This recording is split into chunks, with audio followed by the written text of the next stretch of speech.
Eh bien, et du Bélarus comme Karsten qui s'était imposé ici en 97 chez les filles.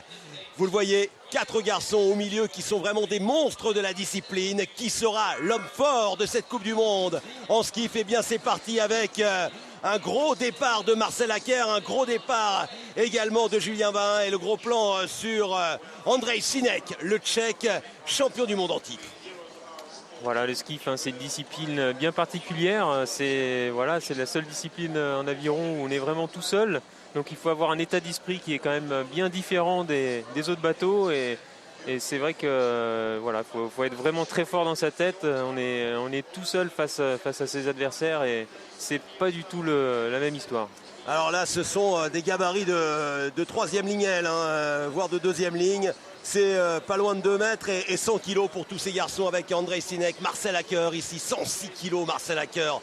L'Allemand, ligne de haut numéro 5 avec sa casquette. Et puis là, le Bélarus qui a réussi l'exploit d'être présent. Mais celui qui nous a le plus impressionné, eh bien parce que c'est la révélation, parce que c'est le plus jeune, parce que c'est un pays qui n'est pas vraiment une référence dans le monde de l'aviron, mais techniquement il est parfait. Le voici, Andrel Fournier-Garcia, qui est ici. Alors lui, c'est vraiment la souplesse, la décontraction, ancien basketteur, plus de 2 mètres et des qualités physiques, techniques et de relâchement impressionnantes. Voilà, c'est vrai que c'est impressionnant parce que pour un garçon qui a commencé l'aviron assez tardivement, il a quand même une technique qui est assez exemplaire.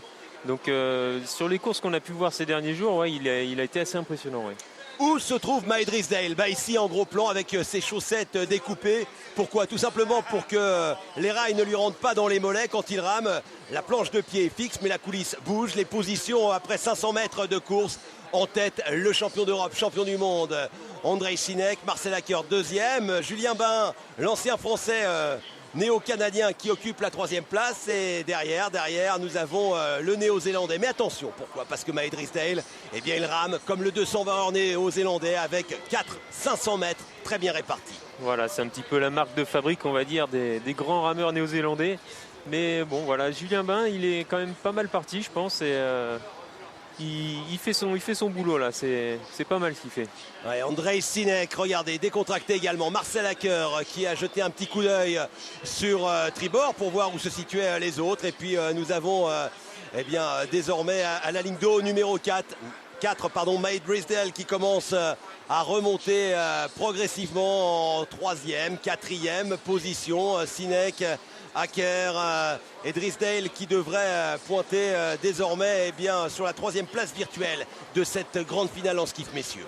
Voilà, ça reste une course très serrée. On voit là avec cette vue d'ensemble, donc 2 bateaux qui se détachent, mais après voilà, les 4 autres derrière, c'est vraiment du bord à bord. Alors manque qu'un garçon dans cette grande finale, qui ça?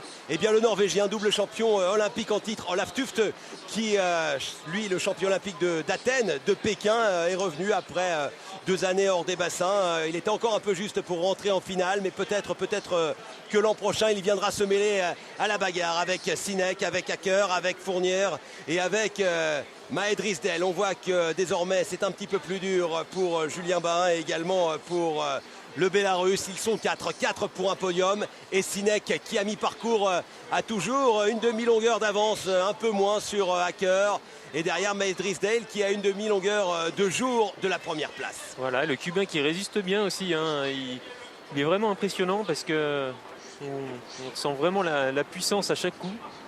Ah, il me semble, enfin, je ne suis pas dans la tête de ces champions et j'ai ni leur capacité mentale ni leur technique pour préjuger de ce qu'ils peuvent faire.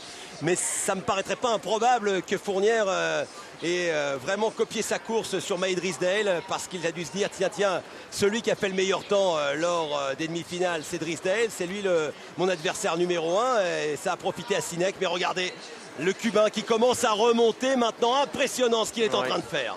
Ouais, il a vraiment un potentiel assez impressionnant. Lui, le rameur de Guantanamo, on parle de Guantanamo, bon bien sûr pour sa prison bien connue qui fait beaucoup parler. Et bien désormais vous saurez qu'il y a un rameur cubain qui est issu de là-bas, qui joue au basket dans ce pays où il n'y a que 500 licenciés. Et regardez-le, un petit coup d'œil, pas de stigmate de fatigue, très souple. Marcel Hacker qui commence à craquer, Sinek qui est toujours devant. Et on va attaquer les derniers 500 mètres, le rush final dans cette finale du skiff masculin, messieurs. Voilà, on voit bien la technique de Sinek. C'est assez particulier parce qu'on voit que ses tibias ne sont pas forcément verticaux, mais bon, il est tellement grand qu'il peut se permettre d'avoir une amplitude, on va dire, un petit peu réduite. Mais bon, c'est sa façon de ramer à lui, mais il est très efficace comme ça et ça se voit. Heureux aviron tchèque qui a eu pendant des années Václav Chalupa, qui a remporté de nombreuses médailles. Je crois que c'est l'homme qui a fait le plus de finales mondiales ou olympiques en skiff, qui n'a jamais été titré, mais qui a eu la médaille Keller du meilleur rameur ayant arrêté sa carrière. Et vous voyez, eh bien pour l'instant, le tchèque qui est en tête avec Maël Drysdale qui commence à faire son retour. Oh là là! Il revient fort. Ouais, entre le 1250 et le 1500, Drysdale, le champion olympique, qui a pointé son bateau. Regardez-le, lui.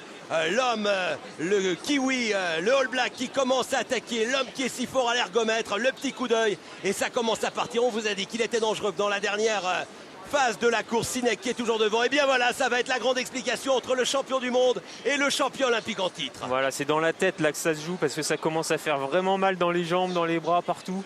Mais bon, ils veulent aller la chercher cette place. Donc, et lui, il a vraiment l'habitude de ce genre de course. Donc, Et Marcel Hacker qui a explosé comme un popcorn dans cette histoire-là. Oh là là, Marcel Hacker qui était pourtant médaillé lors des derniers championnats du monde. Eh bien, l'ancien, lui qui a remporté de nombreuses médailles mondiales, l'Allemand n'est plus là.